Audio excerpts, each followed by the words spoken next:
আজকে তোমাদের সঙ্গে আবার আমরা দুটো টুয়ের পপ বেসের ফুল রিভিউ এন্ড ডিটেলস নিয়ে চলে এসেছি। তো এর আগের ভিডিওগুলোতে আমরা কিন্তু টুয়ের পপ বেস সম্পর্কে অনেক কিছু কথা বলেছি, তো অনেক রকম সিস্টেম বলেছি, কিন্তু অ্যাকচুয়ালি প্রাইস নিয়ে কথা বলা যায় না যে কীরকম ক্যাবিনেটের কী প্রাইস পড়তে পারে টুয়ের পপ বেস।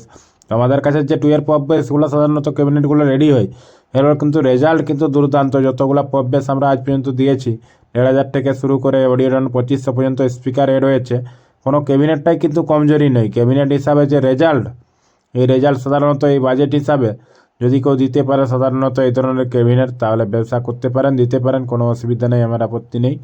কিন্তু এই ধরনের ক্যাবিনেট আমরা যে বাজেটে সাধারণত দিয়ে থাকি, যে ক্যাবিনেট টুয়ের পপ বেসটা বিশেষ করে কোনো ক্যাবিনেট সেন্টারে এই রেটে দিতে পারবে বলে খুব মানে চান্স কম আর কি।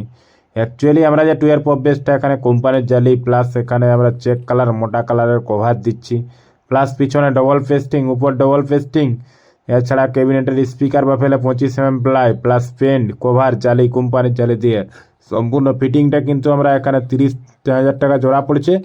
এছাড়া আমাদের যেটা 25 প্লাই স্পিকার বাফেলটা থাকছে, প্লাস 19 পিছনে প্লাস 12 পেস্টিং ডবল পেস্টিং যে মালটা থাকবে, সেটা কিন্তু আমাদের 32,000 টাকা জোড়া। তো সেটা আরেকটু হেভি ক্যাবিনেট, সেটা কোম্পানির জালি দিয়ে 32,000 টাকা জোড়া আসবে।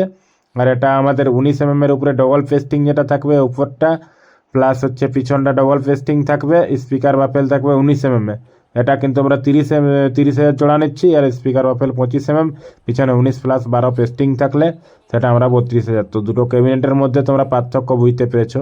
এবারে হ্যান্ডেলটা তোমরা এখানে চাইলে উড কাটিং নিতে পারো বা মেটাল হ্যান্ডেল, দুটোই কিন্তু ডিমান্ড থাকে কাস্টমারের ক্ষেত্রে। তো ক্যাবিনেট অনুপাতে বক্সটার যে হার্ডি যে কোয়ালিটি, সেই অনুপাতে কিন্তু আমাদের রেট বাজেট দুটোর মধ্যে ডিফারেন্স, সেটাই পার্থক্য থাকলো। এছাড়া আদার্স কোনো হাতল নিয়ে কোনো পার্থক্য থাকলো না। তো যাই হোক, আশা করছি তোমরা